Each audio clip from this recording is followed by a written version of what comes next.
If you have a freshwater aquarium, chances are you are already an algae fighting pro, whether you want it to be or not. It just comes with the territory. Sooner or later, algae shows up and starts causing problems. In this video, I'm going to share 5 things you need to avoid if you want to keep your tank algae free. These are all lessons I've learned through years of trial and error, and more algae than I'd like to admit. Hopefully, they'll save you some of the headaches and help keep your aquarium looking nice and clean.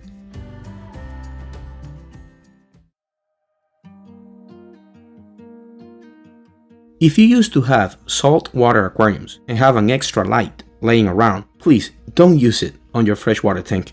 It'll be an algae mess. And look, if you're already using one and found a way to make it work, that's great. Maybe you found a way to adjust the spectrum and make it more suitable for plants.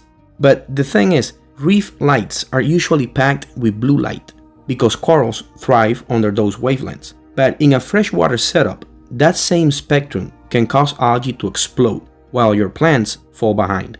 Blue light, especially in the 450 to 495 nanometer range, travels deeper in the water than other colors do. That's helpful in the ocean, but in a closed tank environment, it gives nuisance algae like green spot algae, cyanobacteria, and some forms of hair algae exactly what they need to spread. They are surprisingly efficient at using blue light for photosynthesis, often more so than many aquarium plants. Now, plants do use blue light, but they also need red, around 660 nanometers, and some green in the mix to really thrive. When there's too much blue and not enough of the other wavelengths, plants end up at a disadvantage. You lose that essential balance and algae takes over. This kind of issue also comes up with some budget LED features. A lot of them use mostly blue and cool white LEDs, which can make the tank look bright, but don't actually provide a healthy spectrum for plant growth. To avoid all that, go with a full spectrum light designed for planted tanks, something in the 5500 to 6500 color temperature range.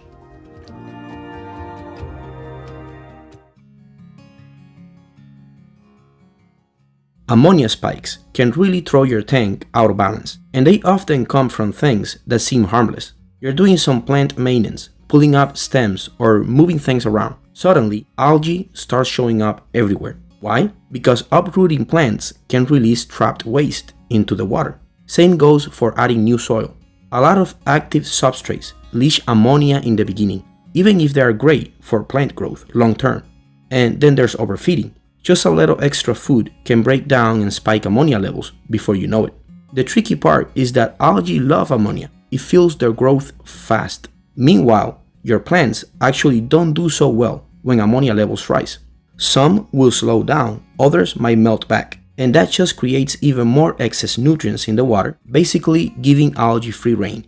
If you're planning a rescape or switching substrates, try to break it up over a few days instead of doing everything at once.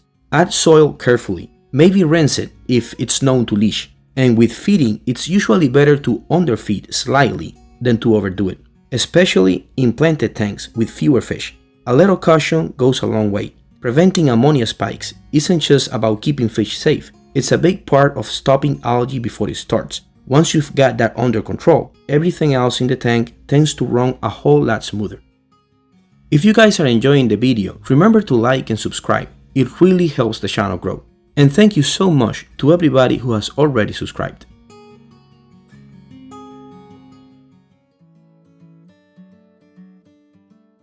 A friend of mine bought an aquarium a few years back. He didn't want it taking up space inside the house, so he set it up in the patio. He had a pretty good heater, and since Florida winters aren't exactly brutal, the fish were doing fine throughout the colder month, and the whole aquarium was looking nice, no algae problems. But then summer rolled around, and the tank turned into a swamp. I'm talking full green-out walls, substrate, even the plants were covered. You couldn't see the fish at all. It happened fast, too. Direct sunlight is way stronger than your aquarium light. And unlike your light, it's not on a timer.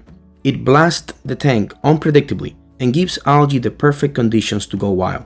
A little sunlight might not seem like a big deal, but over time, it throws off your whole balance. Once algae takes hold, it's a nightmare to get rid of.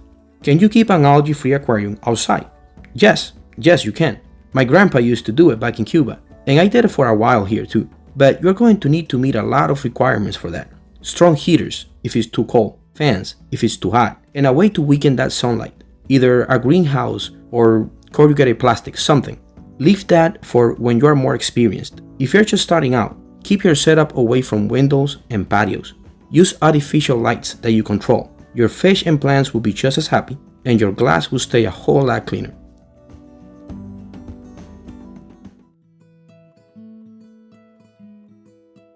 Oh, this was good. If there's one thing that I can almost guarantee you will mess up a perfectly good tank, is making too many changes at once. I get it. When you are excited about upgrades or improving your setup, it's tempting to do it all in one go. But even the best changes can backfire if you don't space them out. Take aquarium soil, for example. It's amazing for plant growth, especially if you've got plants that really benefit from that nutrient-rich substrate. But if you dump a bunch of it into an established tank all at once, you are almost guaranteed to trigger an ammonia spike. I've seen it happen. The ammonia levels stay high for days, sometimes weeks, until enough beneficial bacteria move in to balance it out. In the meantime, algae can take over the whole thing, and in worst cases, you could even lose fish. If you want to add new soil to your tank, do it little by little, a handful every few days. That way the bacteria have time to catch up, and everything stays stable. And that same rule applies to almost everything in this hobby, whether it's switching fertilizers, adding new plants, installing a new CO2 system, or upgrading your light. Do it slowly. If your tank is already balanced and algae-free, don't rush. Stability is what keeps algae at bay, and big, sudden changes throw everything off.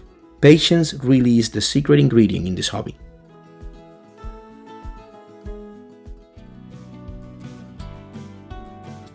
High temperatures can seriously mess with your tank's balance, especially when it comes to algae. Algae thrive in warm water. It speeds up their growth and just gives them the upper hand over everything else. I've seen this with every betta tank that I've ever built. And yeah, this is something I've always known. Warmer temperatures mean more algae. But I love bettas. I've always loved them. They've got so much personality, they are easy to care for, and they are just fun to watch. So even knowing the risk, I still kept them. And for a while, I actually managed to keep their tanks pretty algae-free. I stayed on top of everything. Equipment, maintenance, nutrition, the whole deal. But over time, no matter how dialed in the setup was, algae will start creeping in. Not a full explosion at first, just little bits here and there. Then before you know it, the tanks got patches on the glass, fuzz on the plants, and it becomes this constant uphill battle. The reality is, those higher beta temps, usually around 78 to 80 degrees Fahrenheit, create the perfect conditions for algae to slowly take over. Meanwhile, my cooler tanks, in the low to mid 70s, way less algae problems. It made the pattern really clear. So if you're running a warm tank, whether it's for a betta or any other tropical fish, just know you are working against algae from day one. It doesn't mean you can't have a clean tank, but it does mean you have to be way more careful about keeping everything else stable. All these tips are things that you should avoid for an algae-free aquarium. Let me know of any tips that have worked for you.